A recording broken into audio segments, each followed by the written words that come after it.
আমরা 5 ভাই। আমার আব্বা মসজিদে ইমামতি করতেন, আলেম ছিলেন, কিন্তু কোনো বড় মাদ্রাসায় পড়ায় নাই, শুধু মসজিদে ইমামতি করতো আব্বা। প্রাইমারি স্কুলে মাস্টারি করতেন। আমার বুঝ হওয়ার পরে আমি হাজার হাজার বার, শত শতবার দেখছি আমার আব্বার লগে আমি কত দোয়ায় শরীক হইছি। আব্বার সাথে নামাজে যাইতাম, শবে বরাত, শবে কদর, রমজানে, তারাবিতে। আমার আব্বা খুব কান্ত মুনাজাতের মধ্যে, আমি এগুলা দোয়া শরীক হইতাম। বাসাতে এসে এসে মারে শুনাইতাম আব্বা কিতা কিতা কয় দোয়ার মধ্যে, তো এগুলো সব বলতে পারতাম। তো আমরা 5 ভাই। আমি বুঝ হওয়ার পরে সবসময় শুনতাম আব্বা বলতো, আল্লাহ আমার ছেলেদেরকে হক্কানি রব্বানি আলেম বানান, এই কথাইটাই কইতো আব্বা। তা আমরা আলহামদুলিল্লাহ 5 ভাই, আল্লাহর দয়া, আল্লাহ করাইছেন। 5 জনই আলেমে দিন হয়েছে, 5 জনই। কিন্তু মজার একটা বিষয় হলো, আমরা 5 ভাই এই পর্যন্ত বহুবার, আমি একটু কম করছি, বাকি অন্যরা, আমিও সামান্য একবার চেষ্টা করছি ব্যবসায়িক লাইনে টাকা পয়সা খাটাইয়া লাভবান হওয়ার জন্য। আমরা 5 ভাই বহুবার চেষ্টা করছি। এই পর্যন্ত যতবারে আমরা 5 ভাই, যে ভাই ব্যবসায়িক কোনো লাইনে টাকা খাটাইছি বা চেষ্টা করছি, মনে মার খেয়েছি, শক্ত মারি যে মার আর ফুঁজিয়ে নাই, একেবারে ফুঁজিয়ে নাই। মানুষ তো কিছু লই আইহে, হ্যাঁ, লাভটা তো ফুঁজিয়ে নাই, সুতরাং একেবারে একজনেরও না। আর এইটা কি, আমি সব সময় তো আমার ভাইদেরকে আমি অনেকবার বলছি, মেজো ভাইয়ের হাত ধইরা, ছোট ভাই করে হাতে ধইরা আমি অনেক সময় বলছি, এখনো বলি ভাই করে, ভাই আমি একটা বুঝা বুঝছি, আমার আব্বা আল্লাহর কাছে যেমনি কইছে এমনি কবুল হয়েছে। এবারে কোনো দোকান কয় না, ব্যবসা কয় নাই। আমার আব্বাই যদি আমাকে লাগে একটু টাকা পয়সার কথা কয়ে যাইতো, তাহলে এই লাইনে আপনারা পারতেন। আব্বাই বলে গেছে আল্লাহ সন্তানদেরকে আলেম বানান, বাফে যেমনি কইছে এটাই কবুল হয়েছে। বাফে আমগোর লাগে কি চায় নাই, দুনিয়ার ব্যবসা চায় নাই, এই জন্য হয় না। নাহলে দুনিয়ার সব মানুষে, আমার এক বোনজামাই আছে 28 বছর মনে কমপক্ষে, উনি বিদেশ যাইতে চাইছে। উনার সাথে শত শতবার আমি ওরম দেখছি, উনি যায় বিদেশ যাইতে আছে, মানে ঢাকা হেনতে ওনার সাথে সবার ফ্লাইট হয়ে গেছে। একবার শুধু জীবনে উনি হে ফাঁসে গেছে, মানে ওই দেশে, যেই দেশে, ওই দেশের এয়ারপোর্টের থেকে ফেরত দিচ্ছে। আল্লাহর দয়া, হেদিকে যাইতে দিচ্ছেন, কি ব্যাপারটা কি? কতচ কত মানুষ কি চলে গেল বিদেশ যাওয়াটা কি খুব কোনো কঠিন কিছু? কথা বলেন না কেন? তাইলে এই আপনাদেরকে বললাম, এটা মনে রাখতে হবে, নিজের সন্তান, নিজের পরিবার পরিজনের জন্য আল্লাহর কাছে দুনিয়া চাওয়ার দরকার নাই, আখিরাত চাইতে হয়। এই যে উনি চাইলেন, রব্বানা ওয়াজআলনা মুসলিমাইনি লাক। ইব্রাহিম নবী বললেন, আল্লাহ আমি এবং আমার সন্তান ইসমাইলকে ইসলামের উপরে মজবুতি দান করেন, দৃঢ়তা দান করেন, মৃত্যু পর্যন্ত যেন আমিও আমার সন্তানও দ্বীনের উপরে থাকে, ইসলামের উপরে থাকে। এরপরে 3 নম্বর দোয়া। 1 নম্বর দোয়া হলো, আল্লাহ আমাদের খেদমতটুকু কি করেন, কবুল করেন। 2 নম্বর দোয়া হলো, আল্লাহ বাপ পুত দুইজনকেই আপনার ইসলামের উপরে, দ্বীনের উপরে দৃঢ়তা, মজবুতি, কায়েম ইস্তেকামত দান করেন। 3 নম্বর, এবার উনি চিন্তা দোয়া করে দেখেন, এখন তো দোয়া করলো নিজের লাইগা, এই ছেলের লাইগা, কিন্তু আল্লাহ চাইল তো চিরেই তার ঘরেও তো জিফুত হইব না। আবার ইসমাইল বড় হবে, বিবাহ করবে, তারও তো সংসার হবে, ভবিষ্যতে উনার তো নাতি নাতনি হবে, তাদের ঘরে আরো হবে। এভাবে তো কিয়ামত পর্যন্ত উনার বংশের একটা ধারা চলতে থাকবে। এবার উনি কি ফিকিরমান্দ ইব্রাহিম নবী। উনি বলছে ওয়ামিন দুররিয়াতিনা উম্মাতাম মুসলিমাতাল লাক। রব্বুল আলামিন কিয়ামত পর্যন্ত আমার যেই বংশধারা, ইসমাইলের যেই বংশধারা, এই বংশধারায় কিয়ামত পর্যন্ত আপনি আপনার অনুগত উম্মতে মুসলিমা হিসাবে আমার বংশধরের একটি অংশকে অবশ্যই কবুল করেন। এমন যেন না হয় 100 বছর পরে ভালো বংশ ছিল, নেককার বংশ ছিল, নামাজি বংশ ছিল, দাদা নেককারা ছিল, বাপ নেককারা ছিল, ফুতেও কিছু কিছু নামাজ পড়তো, এরপরে আইয়া 70 বছর পরে এখন আর কেউ নামাজ পড়ে না, কেউ আল্লাহরে চিনে না, সব আল্লাহর নাফরমানি করে শেষ। ইব্রাহিম আলাইহিস সালাম বলছে এমন যেন কখনো না হয়, কিয়ামত পর্যন্ত আমার বংশধারায় একটা অংশ যেন এমন থাকে যে যারা সর্বদাই উম্মতে মুসলিমা, আপনার আনুগত্য, আপনাকে আত্মসমর্পণকৃত, আপনার অনুসার, আপনার আদেশ মানে এরকম মুসলিম একটা গ্রুপ, একটা বংশের একটা অংশ কিয়ামত পর্যন্তের জন্য আপনি কবুল করে নেন।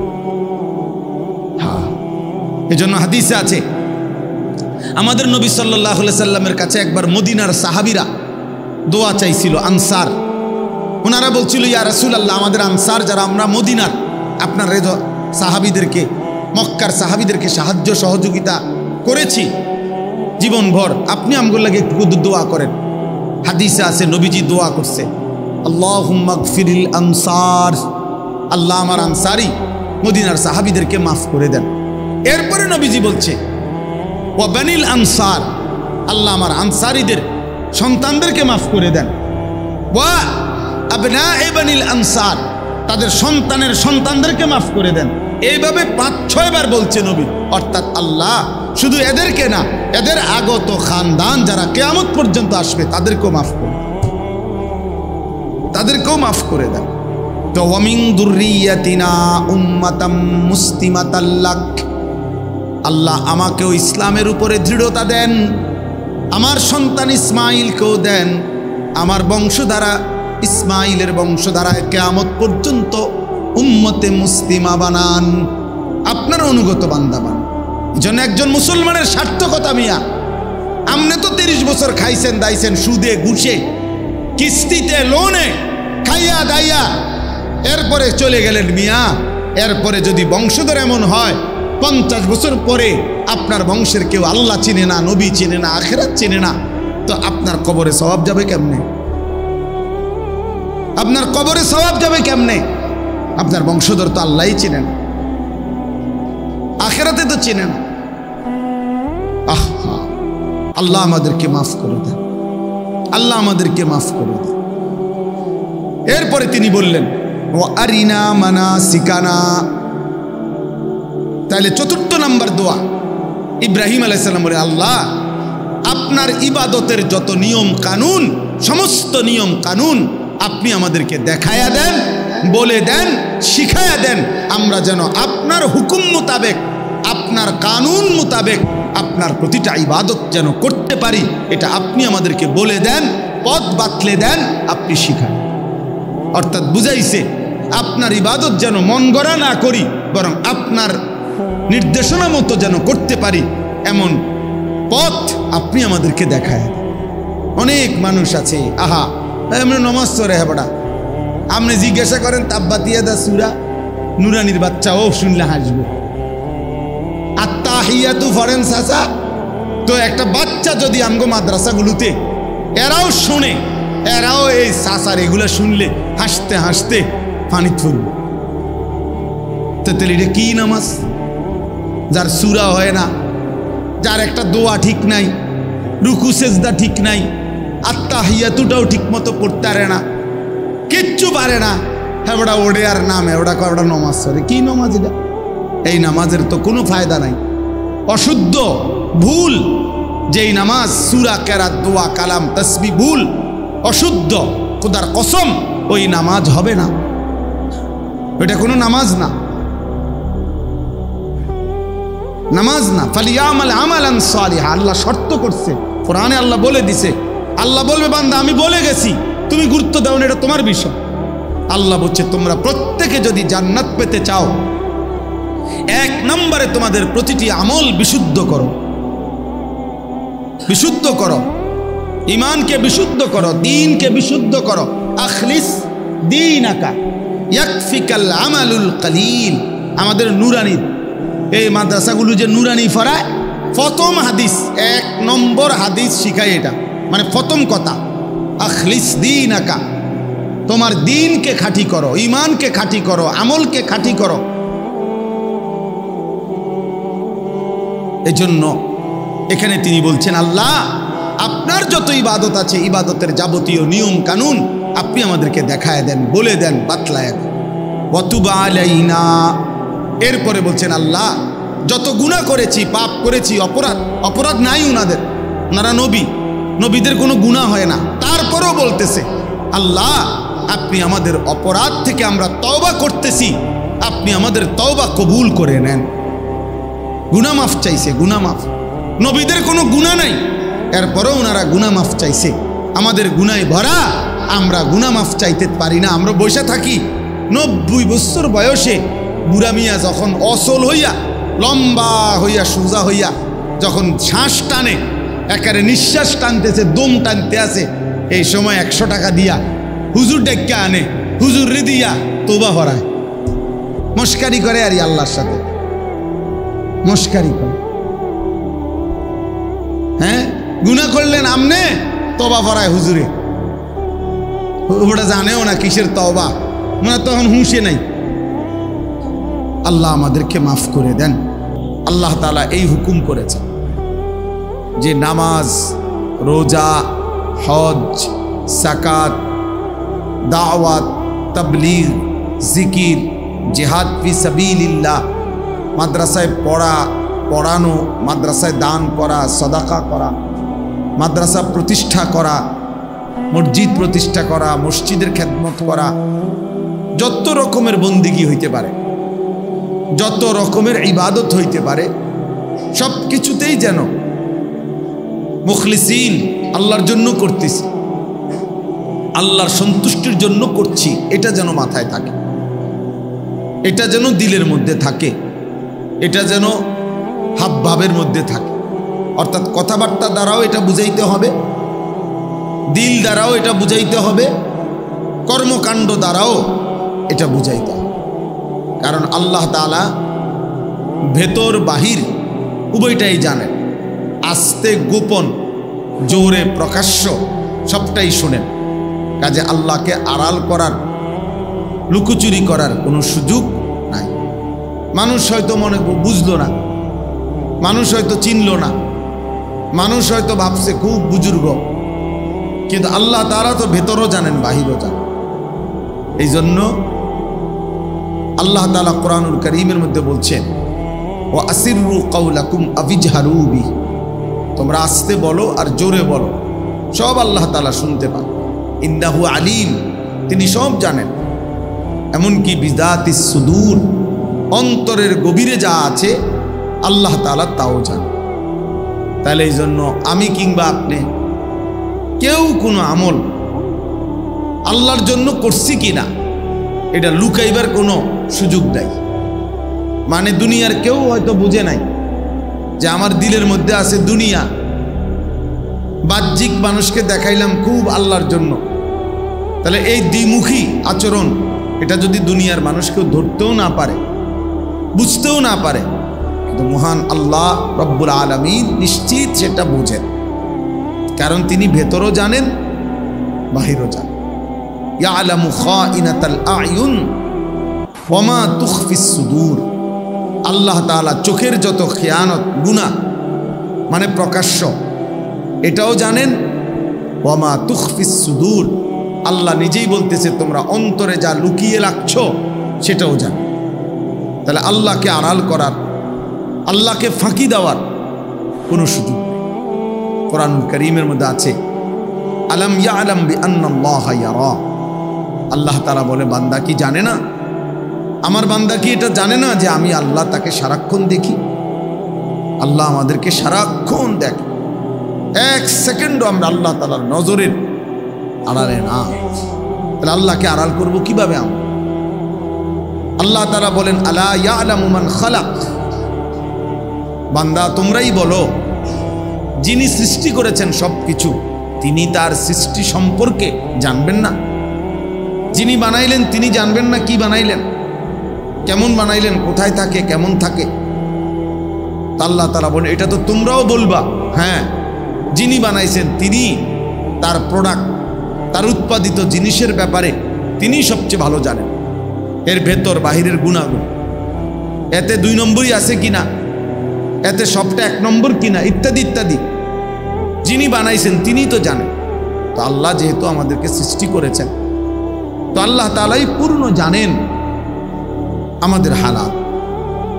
তাহলে এই আপনারাই আগে শোনেন, 1 নম্বর কথা এটা। আমি মাওলানা আশরাফ তাকেও বলছি, আলহামদুলিল্লাহ সেই বছর আমাদের সাথে উমরাও করছে, অল্প বয়সে আলহামদুলিল্লাহ আল্লাহর ঘর দেখছে, নবী সাল্লাল্লাহু আলাইহি ওয়াসাল্লামের রওজায়ে আতহার দেখছে, এটাও তার জীবনের অনেক বড় সৌভাগ্য। কত মানুষ 60 বছরে, 70 বছর, 90 বছরও কোনো দিন মালিকের ঘর দেখে না, আল্লাহর ঘর দেখেই নাই, নবী সাল্লাল্লাহু আলাইহি ওয়াসাল্লামের রওজা শরীফ দেখেও নাই। অনেক বদনসিব বুড়া মানুষ আছে, দুর্ভাগা, এই বুড়া মিয়ার জীবনের সব টাকার ব্যবস্থা করতে পারছে, করে, কিন্তু আল্লাহর ঘর জিয়ারতের জন্য ওনার কাছে কখনোই টাকা হয় না। আসল কথা হলো তার দিলের মধ্যে কখনোই এই ঘরের প্রতি জজবাই নাই, আগ্রহই নেই। নাই তো 3 ছেলে বিদেশ পাঠাইবার টাকা মিলছে, বাড়িতে বিল্ডিং করার টাকা হইছে, জমি কিনবার টাকা হইছে, 60 বছরের সব প্রয়োজন পূরণ হইছে, শুধু আল্লাহর ঘর জিয়ারতের টাকাটা ব্যবস্থা হয় না। আসল কথা হলো দিলে নাই, অন্তরে এটা নাই, মানসিকতাই নাই। এই জন্য কোরআনুল কারীমের মধ্যে আছে, কাফারা ফা ইন্নাল্লাহা গানিয়্যুন আনিল আলামিন, আমার ঘরে সামর্থ্য থাকার পরেও আসতে যে অস্বীকার করে, আল্লাহ নিজে বলছে, এমন সৃষ্টি জীব থেকে, এমন মানুষ থেকে আমি আল্লাহ তাআলা পূর্ণ অমুখাপেক্ষী। অর্থাৎ আমি আল্লাহ তার দাঁড়ধারী না, আমি তার পরোয়াই করি না। সে আমার ঘরে আসে নাই, এই জন্য আমার ঘরের মর্যাদাও কমে নাই, আমি আল্লাহর মর্যাদাও কমে নাই, নাউযুবিল্লাহ। বরং ক্ষতিগ্রস্ত হয়েছে সেই যে আসে না, যে আমার ঘরে ইবাদত করে নাই, সামর্থ্য থাকা সত্ত্বেও, ফরজ হওয়া সত্ত্বেও যে পালন করে নাই। তো যাই হোক, আমাদের সব কিছুতে আমরা আলহামদুলিল্লাহ অনেকে আসি, মসজিদে দান করি, মাদ্রাসায় দান করি, ভালো কাজ, গরিব দুঃখী অসহায়কে দান করে থাকি। এক্ষেত্রে এটা জরুরি বিষয় মনে রাখতে হবে। ওই ছেলে দেখেন, এই ছেলের মোবাইলের দিকে দেখেন, অপদার্থে বসে বসে মোবাইলটা নিয়েই ব্যস্ত। তোমারে বলি, এই গেঞ্জিওয়ালা তোমারে বলতেছে, ফালতু কোথাকার, বেওকুফ। মোবাইল টিপতানি বসছো, এখানে ফাইজলামি করতে বসছো।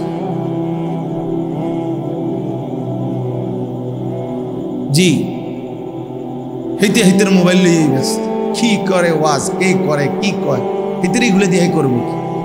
এর মোবাইল আছে, 7,000 ধন আছে, বুঝেন নাই? আর কি, একটা মোবাইল থাকা মানে 7,000 ধন। একটা মোবাইল আছে তো সব আছে। তো চলেন, তাহলে আমরা প্রথম এটা বললাম, আমাদের দুনিয়ায় আলহামদুলিল্লাহ আমরা কম বেশি প্রত্যেকেই দান সৎকা করি, ভালো কাজ করি, সমাজের কল্যাণে অনেক কাজ করি, নিজেরা ইবাদত আমল করে থাকি। এই সবটার মধ্যে আমাদের এটা খেয়াল রাখতে হবে, ইখলাস জরুর, আল্লাহর জন্য হলো কি, আল্লাহর জন্য। তারার মসজিদে আমি দিয়ে লাভ কি, তারা কি আর আমার পরে চিনবুনি?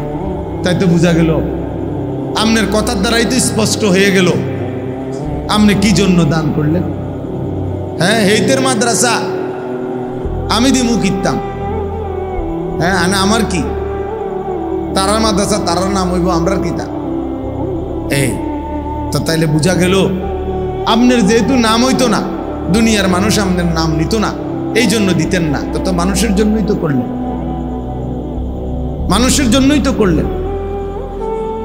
এই জন্য এটা জরুরি, এটা বুঝা আমাদের। কিন্তু সামান্য শব্দের ভুলে, বাক্যের ভুলে, কথার ভুলে আমাদের ইখলাস নষ্ট হয়, আল্লাহর জন্য আর বিষয়টা থাকে না।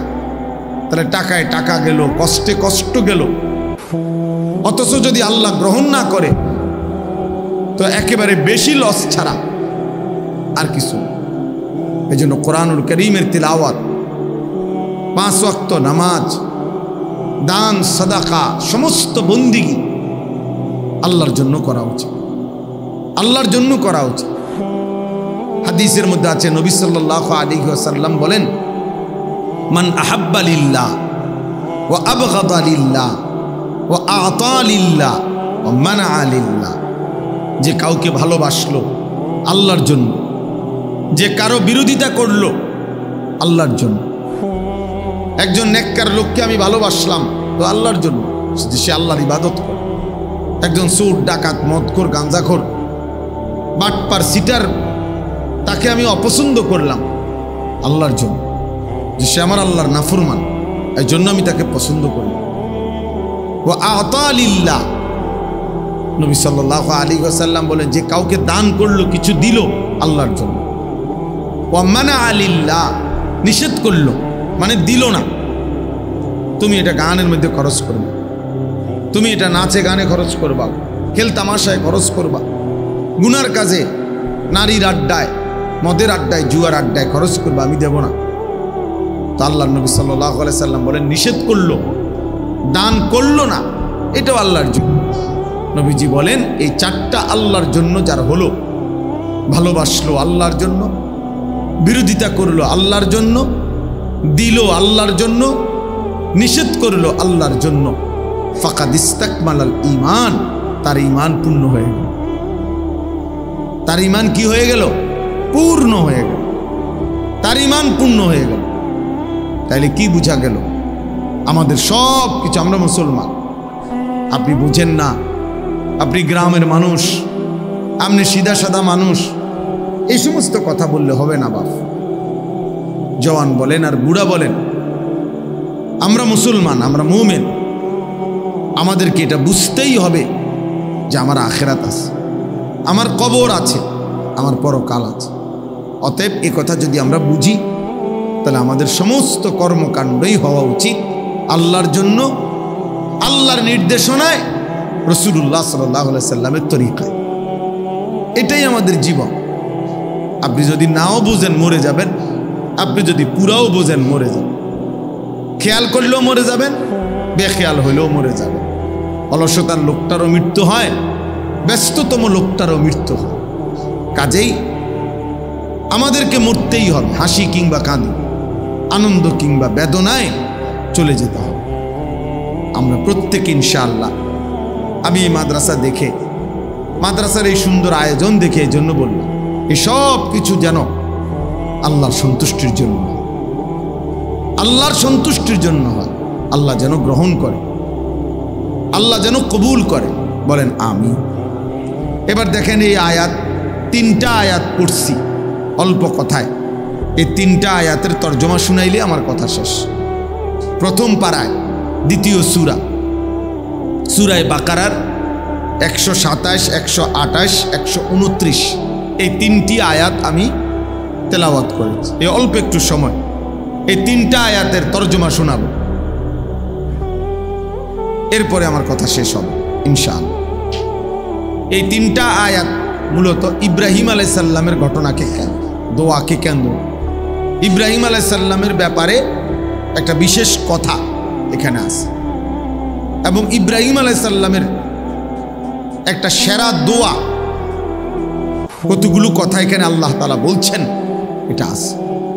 ইব্রাহিম আলাইহিস সালাম একজন অন্যতম নবী, রাসূল, আল্লাহ তাআলার বহুতই পছন্দের, মহব্বতের, প্রিয় একজন নবীর নাম হলো ইব্রাহিম আলাইহিস সালাম। কোরআনুল কারীমের মধ্যে আছে, আল্লাহ তাআলা বলেন, ওয়া ইযিবতালা ইব্রাহিমা রাব্বুহু বিকালিমাতিন ফাআতাম্মাহুন্না। আল্লাহ তাআলা নিজেই বলতেছেন ইব্রাহিমকে তার রব আল্লাহ বহু কথার দ্বারা বারবার পরীক্ষা নিয়েছেন। প্রত্যেক পরীক্ষায় তিনি শতভাগ পরিপূর্ণভাবে উত্তীর্ণ হয়েছেন। তাহলে ইব্রাহিম আলাইহিস সালাম আল্লাহর এমন একজন নবী ছিলেন, এমন একজন বন্ধু ছিলেন যাকে আল্লাহ তাআলা বারবার পরীক্ষা করছেন। তাফসীরের মধ্যে আছে কেউ বলছেন 30টা পরীক্ষা করছেন, কেউ বলছেন 70টা পরীক্ষা করছেন। কি বিষয়ের পরীক্ষা নিছেন? একটা বিষয়ে পরীক্ষা নিছেন ইব্রাহিম আলাইহিস সালাম থেকে। পরীক্ষার ধরন ছিল ভিন্ন ভিন্ন, কিন্তু মূল বিষয় ছিল একটাই, উদ্দেশ্য একটাই।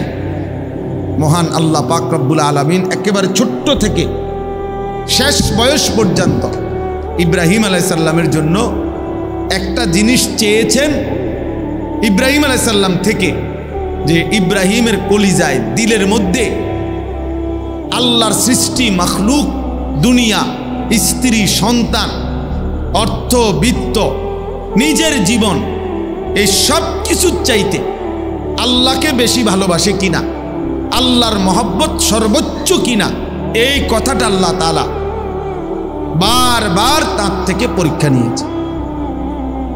নিয়েছে। ছোট্টবেলায় মা বাবার মূর্তি পূজার বিরোধিতা করছেন। আল্লাহ তাআলা দেখতে চাইছেন মা বাবার ভালোবাসা বেশি না আল্লাহর ভালোবাসা বেশি। এরপরে নমরুদ সহ পুরা জাতির বিরুদ্ধে, পুরা কওমের বিরুদ্ধে, মূর্তি পূজার বিরুদ্ধে তাদের বিরোধিতা করছেন ইব্রাহিম আলাইহিস সালাম। আল্লাহ দেখতে চাইছেন আল্লাহর ভালোবাসা বেশি না স্বগোত্রীয় লোকের প্রতি ভালোবাসা বেশি। এখানেও তিনি প্রমাণিত হয়েছে যে আল্লাহকে ভালোবাসেন বেশি। নমরুদের আগুনের কুণ্ডুলিতে ফেলে দিছে, এখানে তার নিজের জান, নিজের জীবন বিপদগ্রস্ত হয়েছে। আল্লাহ দেখতে চাইছেন ইব্রাহিম নিজের জীবনকে বেশি ভালোবাসে না আল্লাহকে বেশি ভালোবাসে। এজন্য আগুনে পড়বার মুহূর্তেও তাফসীরের মধ্যে আছে জিব্রাইল, মিকাইল, ইসরাফিল, আজরাইল, এই চারো ফেরেশতা ওনাকে বলছেন, হে নবী ইব্রাহিম, আপনি বললে আমরা আপনাকে এই আগুন থেকে বাঁচায় দেব। তিনি বলছেন, না, তোমরা যাও, আমি যেই আল্লাহর জন্য আগুনে পড়তে যাচ্ছি তিনি আমাকে দেখতেছেন, তিনি আমাকে দেখছেন।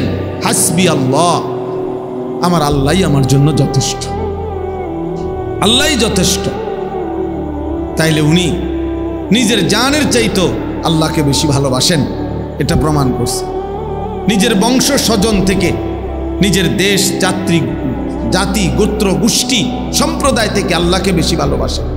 আপন মা বাবার চাইতেও বেশি আল্লাহকে ভালোবাসেন।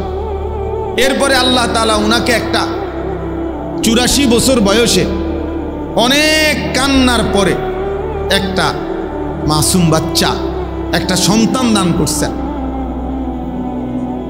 ইসমাইল আলাইহিস সালাম।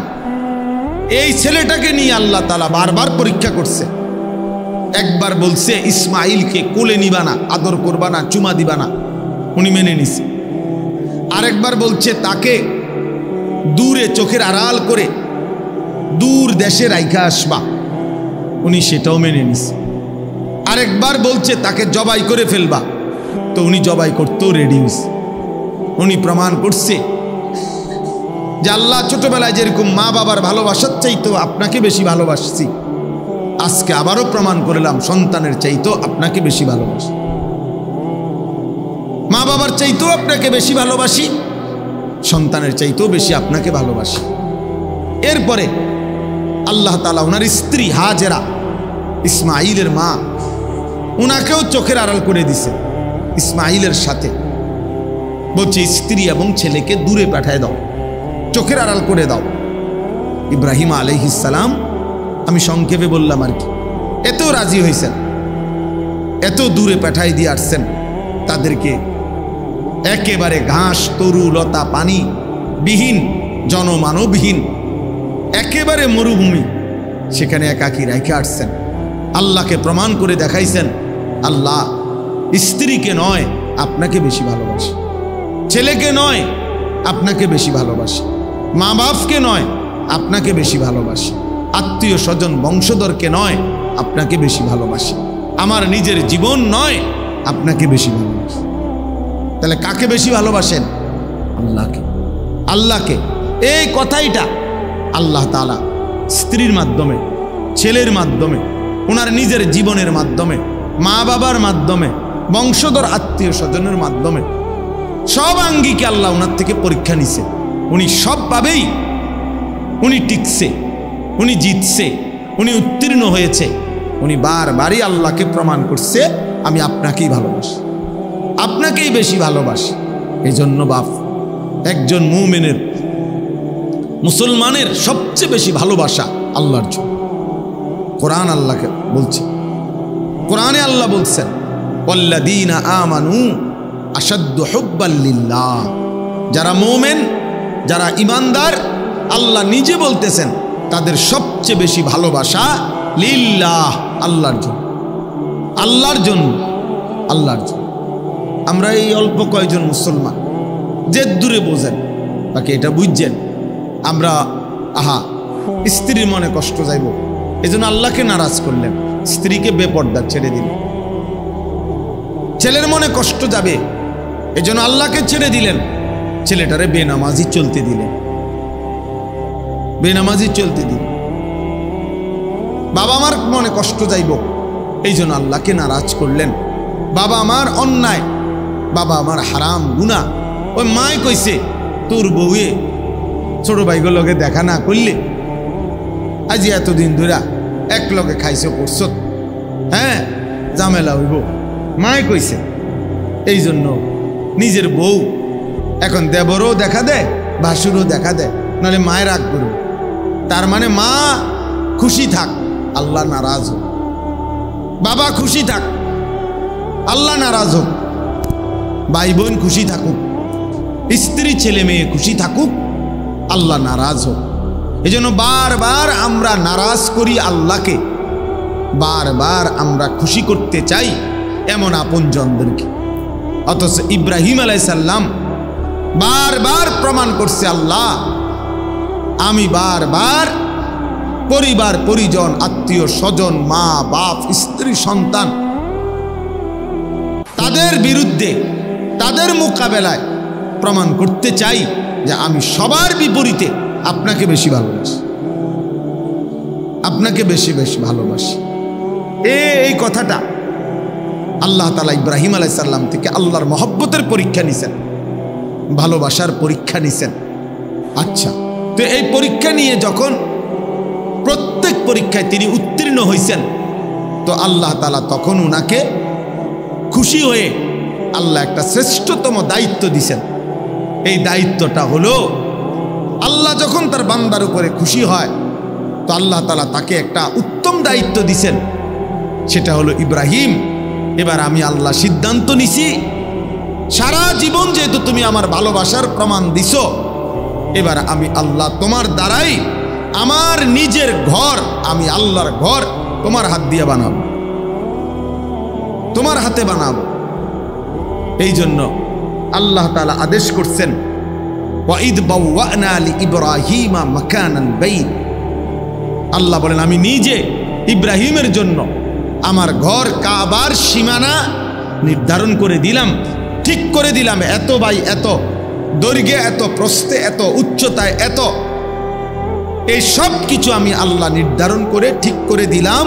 ইব্রাহিমকে বললাম, আমি আল্লাহর নকশায় ম্যাপের উপরে তুমি আমার ঘর পুনরায় নির্মাণ করো, পুনরায় নির্মাণ করো।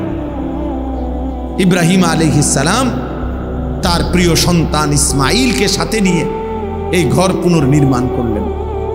তাহলে দুইটা জিনিস, এক, আল্লাহ যখন তার কোনো বান্দার উপরে খুশি হয়, তো আল্লাহ তাআলা তাকে দ্বীনি উত্তম কোনো কাজ করার সুযোগ দেয়।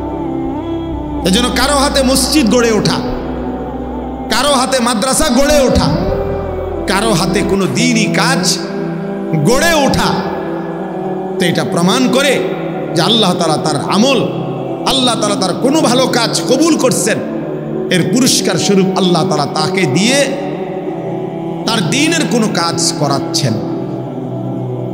করাচ্ছেন। এরপরে এই আয়াতের মধ্যে আল্লাহ তাআলা এই কথাটা বলছেন, ওয়াইদ ইয়ারফাউ ইব্রাহিমুল কাওয়াইদা মিনাল বাইতি ওয়া ইসমাঈল। হে নবী সাল্লাল্লাহু আলাইহি ওয়াসাল্লাম, স্মরণ করেন আপনি সেই কথা যখন আল্লাহ ইব্রাহিমের মাধ্যমে তার ঘর পুনর্নির্মাণ করালেন এবং তার ছেলে ইসমাঈল সহ। আর এখান থেকে দ্বিতীয় কথা বললাম, এক কথা তো বললাম যে আল্লাহ যখন কারো উত্তম কাজে পছন্দ করে তখন আল্লাহ তাআলা তাকে তার দ্বীনের কোনো কাজে লাগায়। আর দ্বিতীয় কথা এখান থেকে শিক্ষণীয়, প্রত্যেক বাবার উচিত তার সন্তানকে দ্বীনি কাজে শরীক রাখা। বাবা যদি সন্তানকে আগলাইয়া না রাখে, বাবা যদি সন্তানকে গড়ে না তোলে, আমার ছেলেকে মসজিদ আমি চিনাইতে হবে, আমার ছেলেকে কোরআন আমি চিনাইতে হবে, হুজুর তার হুজুর, আমি তার বাপ, আমার সন্তানের সাথে আমার সম্পর্ক বেশি উস্তাদের চাইতে। উস্তাদ তো উস্তাদ, উনি তো 100 জন ছাত্রের শিক্ষক, কিন্তু এ তো আমার সন্তান। আজকে দুর্ভাগ্য আমাদের হলো এটা, বদনসিব আমাদের অধিকাংশ মানুষ জিফুদের লেগেই, সংসারের লেগেই বাজার করে, ব্যবসা করে, বিদেশ করে, এমনি মুখে বলে, মনের মধ্যে এটা বুঝায় যে সংসারের লেগেই কষ্ট করিয়ে, কিন্তু কষ্ট করে, বাড়ি করে, বিল্ডিং করে, জমি করে, মাথার ঘাম পায়ে ফেলে কামাই করে, কিন্তু যেই ছেলে মেয়ে, যেই স্ত্রী যাদের জন্য বলতেছে আমি এগুলো করতেছি, এদের চরিত্র, এদের ঈমান, এদের আখলাক, এদের নামাজ, এদের বন্দিগি, এদের আচার আচরণের ব্যাপারে উনি একবারে বেখবর। এবারটা বলে সংসারের লেগে কামাই করে, অথচ উনার সংসারের স্ত্রী সন্তান নামাজ পড়ে না, তো আপনি কোন অপদার্থের লেগে কামাই করে? আপনি কোন হাইওয়ানের জন্য কামাই করতে আছেন? বেউকুফ মিয়া, আহাম্মক। তোর ফুতে বেড়া এক ওয়াক্ত নামাজ পড়ে না, তাহলে এটা কিসের কামাই হইল? কিসের সংসার হইল? কার সংসার এটা? কিয়ের সংসার? স্ত্রী আমার বউ, মানুষের রং চায়, মানুষের বেড়া রাস্তা, বউ আমার বলে, কাপড় চোপড়ও কিনে দিলাম আমি, পাউডার চুনু সব যায় আমার, হ্যাঁ, রং চায় রাস্তার মানুষ। এরকম অপদার্থ পুরুষ, এরকম অকর্মণ্য ফালতু লোক, এটা কিসের ব্যাড হইতে এগুলো বলে? তাইলে এটা তো বোঝা উচিত, এটা তো বোঝা উচিত। আমরা যদি এটা বুঝি যে আমরা আমাদের সংসারের জন্য কষ্ট করতেছি, এত কামাই, এত রোজগারি, এত লাভ যাবে, এই যে মানুষের বাজার, ব্যবসা, আয়, উপার্জন, দেশ বিদেশ, আহা, এত কিছু করতেছে, তো এত কিছু যে মানুষটার লেগে করতেছো বেটা, যে সংসারের বউ বাচ্চার লেগা, তো এদের চরিত্র কই? এদের ঈমান কই? এদের আখলাক কই? এদের আল্লাহ কই? এদের রাসূল কই? এদের নামাজ কই? এদের সেজদা কই? তো এটা কি ধরনের কথা আমি বুঝলাম না, আমি বুঝি না। এটা এর চাইতে বড় আফসোসের কথা কি হইতে পারে? কি হইতে? আমি রোজগার করি যে সন্তানের জন্য, আমার চোখের সামনে সে এক ওয়াক্ত নামাজও পড়ে না, তো আমি কি রোজগার করলাম? কার লেগে করলাম? কার জন্য করলাম? কেন করলাম? তাই আমার স্ত্রী পর্দা করে না, আমার স্ত্রী নামাজ পড়ে না, তো আমি কার জন্য রোজগার করি? আমার ছেলের চুল, চেহারা, লেবাস, পোশাক দেখলে বুঝাই যায় যে বাপের সাথে তার কোনো সম্পর্কই নাই, না চেহারায়, না সুরতে, না কথাবার্তায়, না আচরণে। তো এটা আমনের বাপ হইল কেমনে? আরে আমনের ফুত হইল কেমনে? ইব্রাহিম তো এমন বাপ ছিলেন যিনি এত বড় আল্লাহর ঘর নির্মাণের কাজেও, ছোট্ট ছেলে, 12-13 বছর, 14 বছরের ছেলে মাত্র, কিন্তু আল্লাহর ঘর নির্মাণের এত বড় মহান কাজে উনি ওনার ছেলেকে সঙ্গী রাখছেন। ইসমাঈল, ছেলেকে সাথে রাখছেন, বুঝাইছেন যে আমার সন্তানকে, আমার সন্তান ওই কাজই করবে, আমি বাপ যা করব, আমি করব আল্লাহর ঘর নির্মাণ, তা আমার সন্তান বুঝিব এভাবে মোবাইল টিপব, আমার সন্তানও তাই করবে। এটা না বাপ পুতের কথা, এটা না বাপ আর পুতের সম্পর্ক। দেখেন ইব্রাহিম আলাইহিস সালাম যখন ওই কুরবানি করতে গেছে, তখন ইব্রাহিম আলাইহিস সালাম ওনার ছেলেকে বলছে, বাবা আমি স্বপ্নে দেখছি তোমাকে জবাই করতেছি, এখন আমি সেটা চাচ্ছি করতে, তুমি কি মনে করো? সন্তান সাথে সাথে বলল, ইয়া আবাতি ফাআল মা তুমার, হে আমার বাবা, আপনাকে আল্লাহ যে আদেশ করেছেন আপনি এক্ষুনি তা পালন করুন। তাহলে বাবা সন্তানকে বলতে দেরি করে নাই, সন্তানও বাবার কথা বুঝতে দেরি করে নাই। মেজাজ একরকম, বাবাও আল্লাহরে চিনে, সন্তানও কাকে চিনে? আল্লাহকে চিনে, আল্লাহকে চিনে। আজ আমাদের দুর্ভাগ্য, বাবা বইয়ে বইয়ে বিড়ি খায়, ফুতে বইয়ে বইয়ে গাঁজা খায়, বাবা বইয়ে বইয়ে টেলিভিশন চায়, ফুতে বইয়ে বইয়ে মোবাইল চায়, স্বামী বইয়ে বইয়ে আরেক বেড়ার বেড়ি দেখে, বউয়ে ঘুরতে ঘুরতে আরেক বেড়ারে দেখায়। ও মা, কার কি সংসার, কেডা স্বামী, কেডা স্ত্রী, কেডা ছেলে, কেডা বাপ, কিচ্ছুর কোনো খবর নেই, কিচ্ছুর কোনো খবর নেই। যার যে শুধু মূল হিসাব হইল একত্রে থাকি, ভিন্ন থাকি, কোনো রকমে দুগা ভাত খাওন, কদ্দুর উত্তালাওন, বুঝেন না কথা? দুনিয়াটা কদ্দুর কোনো রকম ফারে না করো, কিছু ভাত তরকারি খাইয়া পেশাব পায়খানা কইরা কতক্ষণ দুনিয়া পার করা। আল্লাহ আমাদেরকে মাফ করে দেন। এজন্য বাবা আল্লাহ তাআলা এটা বুঝাইছেন। আমি এটাই হাদিস পড়ছি, এটাই মূল বক্তব্য, লম্বা ওয়াজ করতে চাই না। মাওলানা আশরাফের এই মাদ্রাসা আমরা সবসময় আসি, বয়ান ছাড়াও আমি এমনি খোঁজ খবর রাখি, ও তো আমাদের অনেক ঘনিষ্ঠ ছাত্র, এই জন্য আমি লম্বা করতে চাচ্ছি না। আপনাদেরকে বললাম, এখানে স্পষ্ট আল্লাহ উদাহরণ দেখাইল, ওইখানেও উদাহরণ দেখাইল। ইব্রাহিম আলাইহিস সালাম সন্তানকে বলতে দেরি, সন্তান মানতে দেরি করছেন। ইব্রাহিম আলাইহিস সালাম বলছে, আমি দেখতেছি স্বপ্নে তোমারে জবাই করছি। ছেলে বলতেছে, স্বপ্নে কি দেখছেন, কিটা দেখছেন, কেরুম দেখছেন, কিচ্ছু বলে নাই, আপনার আল্লাহ আদেশ করেছেন আপনি পালন করুন, আমার জবাই করে দেন। কি আশ্চর্য বাপ! গল্প শোনা আর বাস্তবতা তো এক কথা না। একটা লোক ইচ্ছা শুনলাম, এক দেশে এক রাজা ছিল, রাজার একটা ফুতা ছিল। এটা তো এক দেশে এক রাজা ছিল এই ঘটনা না, এটা কোরআনের ঘটনা, মানে শতভাগ সত্য ঘটনা, বাস্তবিক অর্থেই সত্য ঘটনা এটা। এই জন্য আপনাদের কাছে আমার অনুরোধ, কেন মাদ্রাসায় পড়াবেন সন্তানকে? এটা আপনার জিম্মাদারি। ছেলে মেয়েকে, একটা ছেলে মেয়েকেও, যেই মা বাপ তার একটা সন্তানকেও আল্লাহর কোরআন থেকে বঞ্চিত করেছে, ওই সন্তান বঞ্চিত করেছে ছেলেকে মেয়েকে, ওই মা বাপ নিশ্চিত জালেম। কিয়ামতের দিন ওরা জালেম হিসাবে হাসরের ময়দানে, এবং ওই সন্তান তাদেরকে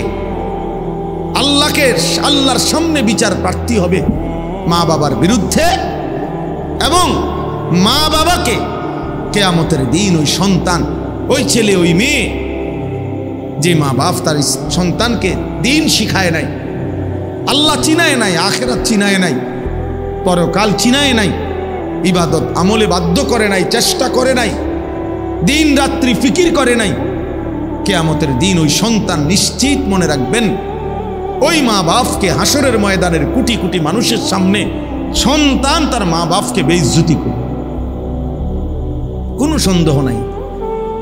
সন্তান বেইজ্জতি করবে ওই মা বাপকে। কি ধরনের বেইজ্জতি? পায়ের নিচে ফালাইয়া, মুড়াইয়া, ফাঁড়াইয়া, এরপরে সন্তান জাহান্নামে যায়। নিজ সন্তান, তখন পিতা মাতাকে পায়ের নিচে ফালাইয়া মুড়াইবে, ফাঁড়াইবে। এরপরে বলবে, আল্লাহ আজকে এদেরকে বেইজ্জতি কইরা অপমানিত করে আমি গেলাম, জাহান্নামে যাচ্ছি, এরা আমারে বঞ্চিত করবে। আমি ছোটবেলায় বুঝতাম না, আমি 6 বছর বয়সে আমি কিছুই জানতাম না, কিছুই জানতাম। এই জন্য আল্লাহ তাআলা এখানে শিখাইছেন, وَإِذْ يَرْفَعُ إِبْرَاهِيمُ الْقَوَاعِدَ مِنَ الْبَيْتِ وَإِسْمَاعِيلُ, আল্লাহ বলেন ইব্রাহিম আমার ঘর পুনর্নির্মাণ করলো এবং ইসমাইল অর্থাৎ ইব্রাহিম তার সাথে ছেলেকেও নিলেন, নিয়া বাপ ফুতে এবার এক মনে এক ধ্যানে এক ফিকিরে আল্লাহর ঘর নির্মাণ করছে, কাবা নির্মাণ করে এবার আল্লাহর কাছে ইব্রাহিম আলাইহিস সালাম ছেলেকে সাথে নিয়া, আহা বলো কেমন সুন্দর বিষয় যে মনে করেন একজন বাবা, ওনার বয়স তো 85 বছর আর ছেলেটার বয়স 13-14 বছর, তো বাপ ফুত দুইজনেই আল্লাহর কাছে হাত উঠেছে, মুনাজাত দোষ, একটা বড় হাত একটা ছোট্ট হাত, পিচ্ছি হাত, একটা ছোট্ট মানুষের হাত আরেকটা বড় মানুষের হাত, তো 2 হাত একসাথে আল্লাহর কাছে এবার উঠাইছে। উঠাইয়া ইব্রাহিম আলাইহিস সালাম কতগুলো দোয়া করছে আল্লাহর কাছে, এইটাই শেষ, এই দোয়াটি বলতে চাই শুনুন। আল্লাহর ঘর বানিয়ে নিজের এবং নিজের সন্তানের জন্য, পরিবারের জন্য ইব্রাহিম আলাইহিস সালাম আল্লাহর ঘর বানাইয়া দোয়া করছে। এই দোয়ার মধ্যে কি বলছে দেখেন, আর আমরা পরিবারের জন্য, সন্তানের জন্য আমরা কি ভাবি, আর উনি কি ভাবছে, কি বলছে, কি বলা উচিত, এই শুধু এটা শুনে তাইলে শেষ। ইব্রাহিম আলাইহিস সালাম ইসমাইলকে সাথে নিয়ে আল্লাহর ঘর কাবা পুনর্নির্মাণ করে আল্লাহর কাছে 2 হাত তুলে দোয়া শুরু করছে। এবার এই দোয়া করতেছে, রব্বানা তাকাব্বাল মিন্না, 1 নম্বর দোয়া, আয় আল্লাহ আমরা পিতা পুত্র মিলে আপনার ঘর নির্মাণ করলাম, রব্বুল আলামিন আমাদের এই খেদমতটুকু আপনি কবুল করে নেন। এই 1 বাপ ফুতের মেহনত আপনার ঘরের জন্য করেছি, আপনার জন্য করেছি, মাওলা আমারও কবুল করে নেন, আমার সন্তানকেও কবুল করে নেন। রব্বানা তাকাব্বাল মিন্না, আমরা 2 জনের খেদমত আপনি কবুল করেন। আমি আমার সাধ্য মতো আপনার ঘর কাজ করেছি, আমার সন্তানের সাধ্য মতো ঘরের কাজ করেছে। কারণ বাপ পুত তো আর সমান সমানই টানছে না, কারণ উনি হলেন সামর্থ্যবান, সে তো বাচ্চা, কিন্তু আপনি আমাদের 2 জনের খেদমত কবুল করেন। ইন্নাকা আনতাস সামিউল আলিম, ইব্রাহিম আলাইহিস সালাম বলেন আল্লাহ আপনি তো সব শুনেন, সব জানেন।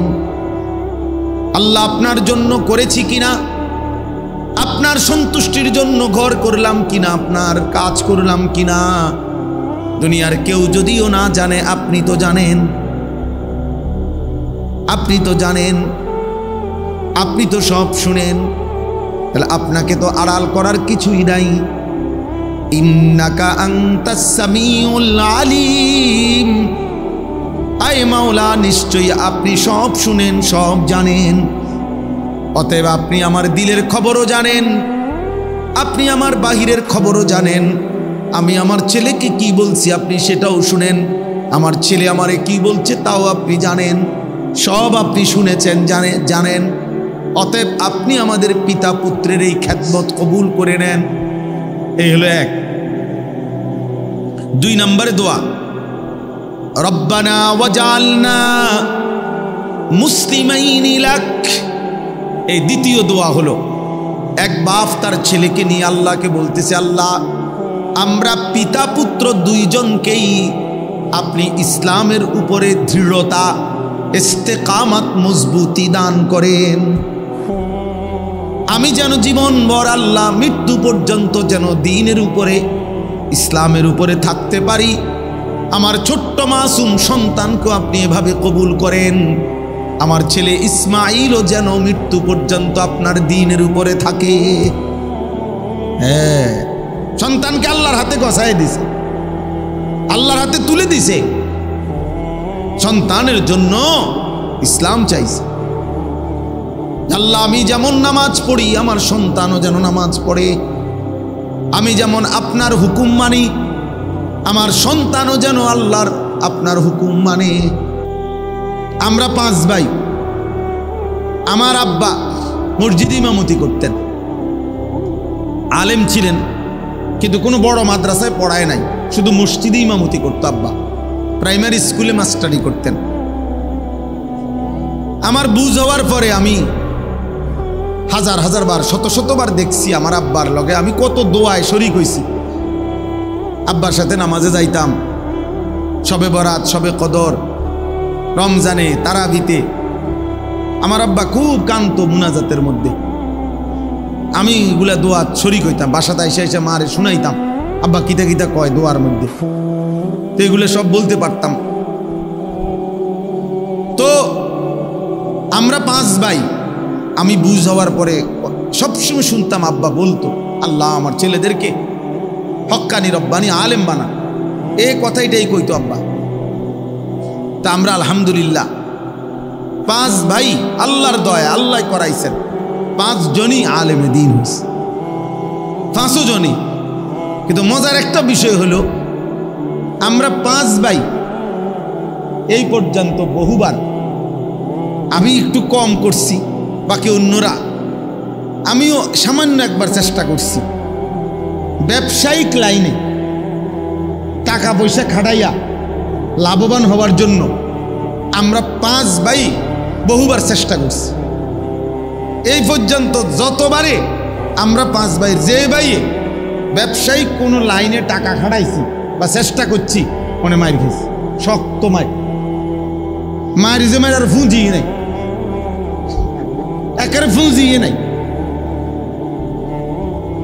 মানুষ তো কিছু লই আইহে, হ্যাঁ, লাভটা তো ফুঁজিয়ে নাই, সুতরাং একেবারে একজনেরও না। আর এইটা কি, আমি সব সময় তো আমার ভাইদেরকে আমি অনেকবার বলছি, মেজো ভাইয়ের হাত ধইরা, ছোট ভাই করে হাতে ধইরা আমি অনেক সময় বলছি, এখনো বলি ভাই করে, ভাই আমি একটা বুঝা বুঝছি, আমার আব্বা আল্লাহর কাছে যে এমনি কইছে এমনি কবুল হয়েছে, এবারটা কোনো দোকান কয় না, ব্যবসা কয় নাই। আমার আব্বা যদি আমাকে লাগে একটু টাকা পয়সার কথা কয়ে যাইতো, তাহলে এই লাইনে আপনারা পারতেন। আব্বাই বলে গেছে আল্লাহ সন্তানদেরকে আলেম বানান, বাপে যেমনি কইছে এটাই কবুল হয়েছে। বাপে আমগোর লাগে কি চায় নাই, দুনিয়ার ব্যবসা চায় নাই, এই জন্য হয় না, নাহলে দুনিয়ার সব মানুষে। আমার এক বোনজামাই আছে 28 বছর মনে কমপক্ষে, উনি বিদেশ যাইতে চাইছে, উনার সাথে শত শতবার আমি ওরম দেখছি, উনি যায় বিদেশ যাইতে আছে, মানে ঢাকা হেনটাই ওনার সাথে সবার ফ্লাইট হয়ে গেছে। একবার শুধু জীবনে উনি হে ফাঁসে গেছে, মানে ওই দেশে, যেই দেশে, ওই দেশের এয়ারপোর্টের থেকে ফেরত দিচ্ছে। আল্লাহর দয়া, এদিকে যাইতে দিচ্ছেন, কি ব্যাপারটা কি? অথচ কত মানুষ কি চলে গেল বিদেশ যাওয়াটা কি খুব কোনো কঠিন কিছু? কথা বলেন না কেন? তাইলে এই আপনাদেরকে বললাম, এটা মনে রাখতে হবে, নিজের সন্তান, নিজের পরিবার পরিজনের জন্য আল্লাহর কাছে দুনিয়া চাওয়ার দরকার নাই, আখিরাত চাইতে হয়। এই যে উনি চাইলেন রব্বানা ওয়াজআলনা মুসলিমাইনি লাক, ইব্রাহিম নবী বললেন আল্লাহ আমি এবং আমার সন্তান ইসমাইলকে ইসলামের উপরে মজবুতি দান করেন, দৃঢ়তা দান করেন, মৃত্যু পর্যন্ত যেন আমিও আমার সন্তানও দ্বীনের উপরে থাকে, ইসলামের উপরে থাকে। এরপরে 3 নম্বর দোয়া। 1 নম্বর দোয়া হলো আল্লাহ আমাদের খেদমতটুকু কি করেন, কবুল করেন। 2 নম্বর দোয়া হলো আল্লাহ বাপ ফুত দুইজনকেই আপনার ইসলামের উপরে, দ্বীনের উপরে দৃঢ়তা, মজবুতি, কায়েম ইস্তেকামত দান করেন। 3 নাম্বার, এবার উনি চিন্তা দোয়া করে দেখেন, এখন তো দোয়া করলো নিজের লাইগা এই ছেলের লাইগা, কিন্তু আল্লাহ চাইলো তো চিরেই তার ঘরেও তো জিফুত হইব না, আবার ইসমাইল বড় হবে, বিবাহ করবে, তারও তো সংসার হবে, ভবিষ্যতে উনার তো নাতি নাতনি হবে, তাদের ঘরে আরো হবে, এভাবে তো কিয়ামত পর্যন্ত উনার বংশের একটা ধারা চলতে থাকবে। এবার উনি কি ফিকিরমান্দ ইব্রাহিম নবী, উনি বলছে ওয়ামিন দুররিয়াতিনা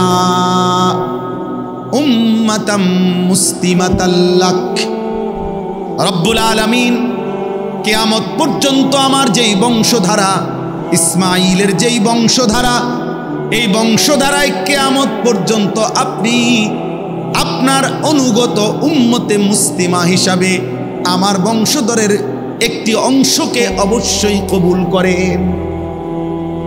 এমন যেন না হয় 100 বছর পরে ভালো বংশ ছিল, নেককার বংশ ছিল, নামাজি বংশ ছিল, দাদা নেককারা ছিল, বাপ নেককারা ছিল, ফুতেও কিছু কিছু নামাজ পড়তো, এরপরে আইয়া 70 বছর পরে এখন আর কেউ নামাজ পড়ে না, কেউ আল্লাহরে চিনে না, সব আল্লাহর নাফরমানি করে শেষ।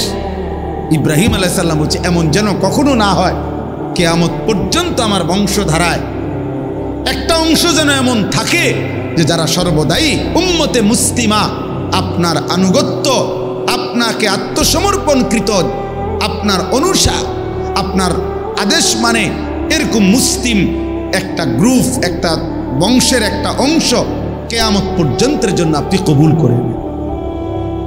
হ্যাঁ, এজন্য হাদিসে আছে আমাদের নবী সাল্লাল্লাহু আলাইহি সাল্লামের কাছে একবার মদিনার সাহাবীরা দোয়া চাইছিল, আনসার, ওনারা বলছিল ইয়া রাসূলুল্লাহ, আমাদের আনসার যারা আমরা মদিনার আপনার সাহাবীদেরকে, মক্কার সাহাবীদেরকে সাহায্য সহযোগিতা করেছি জীবনভর, আপনি আমগুলো লাগে একটু দোয়া করেন।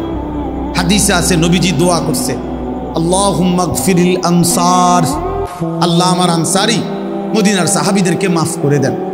এরপরে নবীজি বলছে ওয়া বানিল আনসার, আল্লাহ আমার আনসারীদের সন্তানদেরকে মাফ করে দেন। ওয়া আবনায়ে বানিল আনসার, তাদের সন্তানের সন্তানদেরকে মাফ করে দেন। এইভাবে 5-6 বার বলছে নবী, অর্থাৎ আল্লাহ শুধু এদেরকে না, এদের আগত খানদান যারা কিয়ামত পর্যন্ত আসবে তাদেরকেও মাফ করে, তাদেরকেও মাফ করে দেন। তো ওয়ামিন দুররিয়াতিনা উম্মাতাম মুসলিমাতাল লাক, আল্লাহ আমাকেও ইসলামের উপরে দৃঢ়তা দেন, আমার সন্তান ইসমাইলকেও দেন, আমার বংশধারা ইসমাইলের বংশধারায় কিয়ামত পর্যন্ত উম্মতে মুসলিমা বানান, আপনার অনুগত বান্দা বানান। এজন্য একজন মুসলমানের সার্থকতা মিয়া, আপনি তো 30 বছর খাইছেন দাইছেন সুদে ঘুষে কিস্তিতে লোনে খাইয়া দাইয়া, এরপরে চলে গেলেন মিয়া। এরপরে যদি বংশধর এমন হয় 50 বছর পরে আপনার বংশের কেউ আল্লাহ চিনে না, নবী চিনে না, আখিরাত চিনে না, তো আপনার কবরে সওয়াব যাবে কেমনে? আপনার কবরে সওয়াব যাবে কেমনে? আপনার বংশধর তো আল্লাহই চিনেন, আখিরাতে তো চিনেন। আল্লাহ আমাদেরকে মাফ করে দেন, আল্লাহ আমাদেরকে মাফ করে দেন। এরপরে তিনি বললেন ওয়া আরিনা মানাসিকানা, তাহলে 4 নম্বর দোয়া ইব্রাহিম আলাইহিস সালাম বলে, আল্লাহ আপনার ইবাদতের যত নিয়ম কানুন, সমস্ত নিয়ম কানুন আপনি আমাদেরকে দেখায়া দেন, বলে দেন, শিখায়া দেন, আমরা যেন আপনার হুকুম মোতাবেক, আপনার কানুন মোতাবেক আপনার প্রতিটা ইবাদত যেন করতে পারি, এটা আপনি আমাদেরকে বলে দেন, পথ বাতলে দেন, আপনি শিখান। অর্থাৎ বুঝাইছে আপনার ইবাদত যেন মন গড়া না করি, বরং আপনার নির্দেশনা মতো যেন করতে পারি, এমন পথ আপনি আমাদেরকে দেখায়। অনেক মানুষ আছে, আহা আমরা নমাজ পড়ে হ্যাঁ, আপনি জিজ্ঞাসা করেন তাব্বাতিয়াদা সূরা নুরানির বাচ্চা ও শুনলে হাসবো, আত্তাহিয়াতু ফরেন চাচা, তো একটা বাচ্চা যদি আমগো মাদ্রাসাগুলোতে এরাও শুনে, এরাও এই চাচার এগুলো শুনলে হাসতে হাসতে পানি পড়বে, তাহলে এটা কি নামাজ? যার সূরা হয় না, যার একটা দোয়া ঠিক নাই, রুকু সেজদা ঠিক নাই, তাহিয়াতুটাও ঠিক মতো পড়তে পারে না, কিচ্ছু পারে না। হ্যাঁ ওটা ওড়ে আর নামে ওটা কয়টা নমাজ করে, কি নমাজ এটা? এই নামাজের তো কোনো ফায়দা নাই, অশুদ্ধ, ভুল। যেই নামাজ সূরা কেরাত, দোয়া, কালাম, তাসবিহ ভুল, অশুদ্ধ, খোদার কসম ওই নামাজ হবে না, ওটা কোনো নামাজ না, নামাজ না। ফালিয়ামাল আমালান সালিহা, আল্লাহ শর্ত করছে কোরআনে, আল্লাহ বলে দিছে। আল্লাহ বলবে বান্দা আমি বলে গেছি, তুমি গুরুত্ব দাও না, এটা তোমার বিষয়। আল্লাহ বলছে তোমরা প্রত্যেকে যদি জান্নাত পেতে চাও, এক নম্বরে তোমাদের প্রতিটি আমল বিশুদ্ধ করো, বিশুদ্ধ করো, ঈমানকে বিশুদ্ধ করো, দ্বীনকে বিশুদ্ধ করো। আখলিস দীনাকা ইয়াকফিকাল আমালুল কলিল। আমাদের নুরানি এই মাদ্রাসাগুলো যে নুরানি ফরায়, প্রথম হাদিস, এক নম্বর হাদিস শিখায় এটা, মানে প্রথম কথা আখলিস দীনাকা, তোমার দ্বীনকে খাঁটি করো, ঈমানকে খাঁটি করো, আমলকে খাঁটি করো। এজন্য এখানে তিনি বলছেন আল্লাহ আপনার যত ইবাদত আছে, ইবাদতের যাবতীয় নিয়ম কানুন আপনি আমাদেরকে দেখায় দেন, বলে দেন, বাতলায় দেন। ওয়াতুবা আলাইনা, এরপরে বলছেন আল্লাহ যত গুনাহ করেছি, পাপ করেছি, অপরাধ নাই উনাদের, ওনারা নবী, নবীদের কোনো গুনাহ হয় না, তারপরেও বলতেছে আল্লাহ আপনি আমাদের অপরাধ থেকে আমরা তওবা করতেছি, আপনি আমাদের তওবা কবুল করে নেন। গুনাহ মাফ চাইছে, গুনাহ মাফ। নবীদের কোনো গুনাহ নাই, এরপরেও ওনারা গুনাহ মাফ চাইছে। আমাদের গুনায় ভরা, আমরা গুনাহ মাফ চাইতে পারি না, আমরা বসে থাকি। 90 বছর বয়সে বুড়া মিয়া যখন অসল হইয়া, লম্বা হইয়া, সোজা হইয়া যখন শ্বাস টানে, একেবারে নিঃশ্বাস টানতেছে, দম টানতে আছে, এই সময় 100 টাকা দিয়া হুজুর ডেক্কা আনে, হুজুর রে দিয়া তোবা ভরায়, মস্কারি করে আর আল্লাহর সাথে মস্কারি করে। হ্যাঁ গুনাহ করলেন আমনে, তওবা ভরায় হুজুরে, ওটা জানেও না কিসের তওবা, ওনার তখন হুঁশে নাই। আল্লাহ আমাদেরকে মাফ করে দেন। ইন্নাকা আনতাত তাওয়াবুর রহিম। এই ইব্রাহিম আলাইহিস সালাম বলেন আল্লাহ নিশ্চয়ই আপনি তওবা কবুলকারী, আপনি দয়াবান, কাজে আপনি আমাদের তওবা কবুল করে নেন, আপনি আমাদেরকে ইবাদতের নিয়ম কানুন দেখাইয়া দেন, আপনি আমাদের বংশধারায় সর্বযুগে মুসলিম হিসাবে কবুল করেন, আপনি আমরা বাপ ফুতকেও ইসলামের উপরে দৃঢ়তা দেন, আমাদের আমলগুলো কবুল করেন। সর্বশেষ আল্লাহর কাছে ইব্রাহিম নবী বলছে রব্বানা ওয়াবআস ফীহিম রাসূলাম মিনহুম। সুবহানাল্লাহ। ইব্রাহিম আলাইহিস সালাম এবার বলছে আল্লাহ কিয়ামত পর্যন্ত আমার যে বংশধারা আসবে, এই বংশধারাতেই আমি আপনার কাছে বিশেষ দোয়া করছি যে আমার এই বংশধারায়, আমার ইসমাইলের বংশে আপনি আখিরি জামানার নবী, নবী মুহাম্মদ সাল্লাল্লাহু আলাইহি সাল্লাম, সেই আখিরি বন্ধু, আখিরি নবীকে আমার সন্তান ইসমাইলের আমার বংশে আপনি পাঠান। সুবহানাল্লাহ। কেন কেন? ইয়াতলু আলাইহিম আয়াতিকা ওয়া ইউআল্লিমুহুমুল কিতাবা ওয়াল হিকমাতা ওয়া ইউযাক্কিহিম। আমার বংশধারাকে কোরআন শিখাবে, কোরআন এবং সুন্নাহর তালিম দিবে, অন্তর পবিত্র করে গুনাহমুক্ত করে দিবে। অর্থাৎ আমার বংশধারাকে যেন জান্নাতের উপযোগী করে বানায়া দেয়, এই জন্য আমি আপনার কাছে আরজি করি, আখিরি নবী মুহাম্মদ, আখিরি পয়গাম্বর, আখিরি বন্ধু আপনি আমার বংশে দান। সুবহান ইন্নাকা আনতাল আজিজুল হাকিম। এরপরে সর্বশেষ ইব্রাহিম আলাইহিস সালাম বলছে আল্লাহ বেশি চাইছি না আপনার কাছে, যা চাইছি আপনি তার চাইতে বড় আজিজ, ক্ষমতাবান, আপনি আরো বেশি দিতে পারেন, আপনার কাছে আরো বেশি আছে, আরো বেশি আছে। আপনি মহা ক্ষমতাবান, আপনি মহা জ্ঞানী, প্রজ্ঞাময়, কাজে আমি বেশি চাই না। তাইলে একজন বাবা তার সন্তান সহ আল্লাহর কাছে কি চাইলেন? আখিরাত চাইলেন, ইবাদত চাইলেন, গুনাহ মাফ চাইলেন, বংশধারাকে যেন আল্লাহ পাক দ্বীনের উপরে রাখে এটা চাইলেন। অতএব আজকে এই শেষ কথা এটাই, আমরা যেন মনে রাখি যে আমাদের এই যে ছোট ছোট বাচ্চা, এই বাচ্চাগুলো যেন দ্বীন শিখে, এটা যেন প্রত্যেকটা বাবার স্বপ্ন হয় যে আমার জীবনে ঘর করে দিলাম আর না দিলাম, বাড়ি করে দিলাম আর না দিলাম, আমার সন্তান আমার পরিজন যেন আল্লাহকে চিনে সেজদা করে, যেন নামাজ পড়ে, যেন দিন শিখে। আমি ওই যে বললাম আমার বাবার 5 ছেলে, আমরা 2015 সালে আমার আব্বা ইন্তেকাল করছে। আল্লাহর দয়ায় আমার আব্বা জীবিত থাকতে থাকতেই আমরা 5 ভাইয়ের মাদ্রাসার পড়ালেখা শেষ হয়ে গেছিল। আব্বা জীবিত থাকতেই দেখছে আমাদেরকে যে আমরা 5 ভাইয়েরই মাদ্রাসার পড়া শেষ হয়েছে আল্লাহর দয়ায়। তো আব্বা 2015 সালে ইন্তেকালের সময় সন্তানরা আলেম হয়েছে সবাই, কিন্তু আমার আব্বা আমাদের 5 জন ভাইয়ের জন্য কোনো একটা ঘর, বাড়ি, বিল্ডিং করে দিয়ে যাইতে পারে নাই। আমরা সরকারি বাসার মধ্যে থাকতাম, আর একটা ছোট্ট ঘর ছিল, ভাড়া দিতাম অল্প কয় টাকা, সেটা আমরা সবাই থাকার উপযোগী না। কিন্তু 2015 সালে আব্বা যখন ইন্তেকাল করে তখন আমাদের কোনো ভাইয়ের ঘর ছিল না আমাদের, কিন্তু সব ভাই আলেম ছিল তখন, আলহামদুলিল্লাহ। তো পরবর্তী 9 বছরের মাথায়, গত বছর 2024 সাল পর্যন্ত 9 বছরের ব্যবধানে 5 ভাই আলাদা জমিও কিনছি, আলাদা বিল্ডিংও করছি। এখন 5 ভাইয়ের বিল্ডিং আছে, 5 ভাইয়ের বিল্ডিংয়েতে সোফা আছে, টাইলস আছে, আপনার ফ্যানও ঘুরে, খাট বাড়ি, ফ্ল্যাট বাড়ি, এটি সবার ঘরে আছে। তাহলে কাজেই সোফা, খাট, ফার্নিচার, ফ্ল্যাট বাড়ি, এটি কোনো আশ্চর্য কিছু, আশ্চর্য এটি বাফে যদি করে না দিয়েও যায় তো ফারা যায়। এটি কোনো এত আশ্চর্য না যে আপনি সুদের টেয়া দিয়া, ঘুষের টাকা দিয়া, কিস্তির টাকা দিয়া, বাটফারি করে, সিটারি করিয়া আপনি থাকতে সোফা বানাই দিয়ে যাই তুইব, নইলে আপনার পুঁতে পারবে না। বুয়া একেবারে বেওকুফ মানুষ এটা বেটা।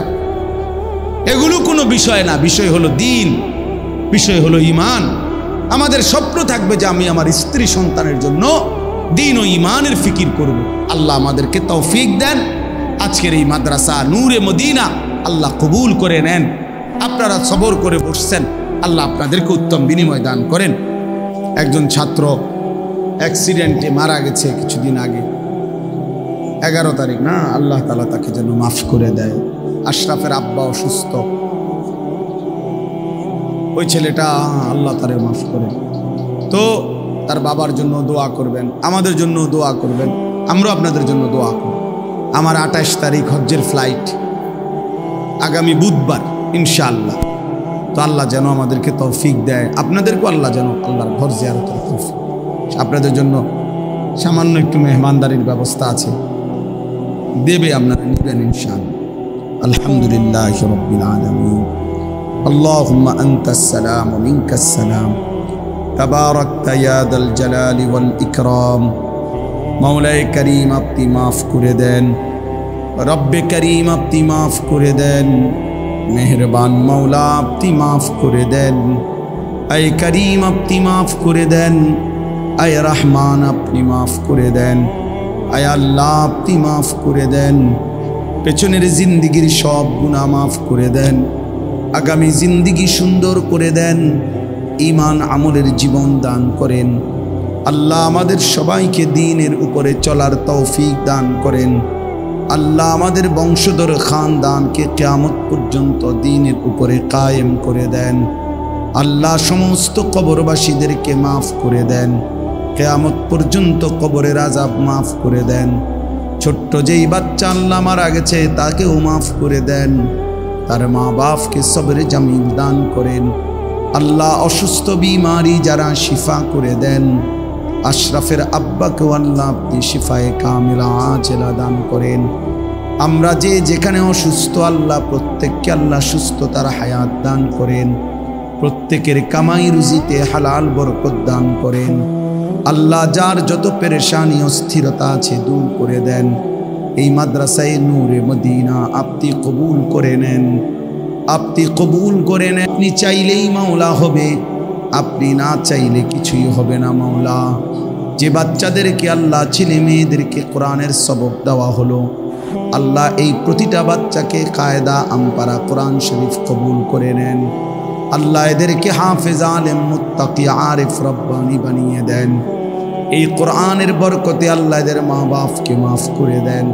এদের খানদান বংশধরকেও মাফ করে দেন। আল্লাহ আমাদের প্রত্যেকের নেক মাকসাদ আপনি পূরণ করেন। আয় আল্লাহ, যার যত পেরেশানি আছে আসান করে দেন। প্রবাসীদেরকে সহি সালামতে রাখেন, গোটা দেশকে নিরাপদ করে দেন। আল্লাহ সারা পৃথিবীর মুসলিম মুসলমানকে বিজয় দান করেন। আপনার ঘর জিয়ারত করবার তৌফিক দান করেন। আল্লাহ আপনার ঘর জিয়ারত করবার তৌফিক দান করেন। আপনার ঘরে বারবার যাওয়ার তৌফিক দান করেন। রব্বানা তাকাব্বাল মিন্না ইন্নাকা আনতাস সামিউল আলিম। রব্বানা ওয়াজআলনা মুসলিমাইন লাকা ওয়া মিন যুররিয়াতিনা উম্মাতাম মুসলিমাতাল লাক ওয়া আরিনা মানাসিকানা ওয়া তুব আলাইনা ইন্নাকা আনতাত তাওয়াবুর রহিম। রব্বিরহামহুমা কামা রব্বায়ানি সগীরা। রব্বানা হাব লানা মিন আজওয়াজিনা ওয়া যুররিয়াতিনা কুররাতা আ'য়ুন ওয়াজআলনা লিল মুত্তাকিনা ইমামা। সুবহান রাব্বিকা রাব্বিল ইজ্জাতি আম্মা ইয়াসিফুন ওয়া সালামুন আলাল মুরসালিন ওয়ালহামদুলিল্লাহি রাব্বিল আলামিন।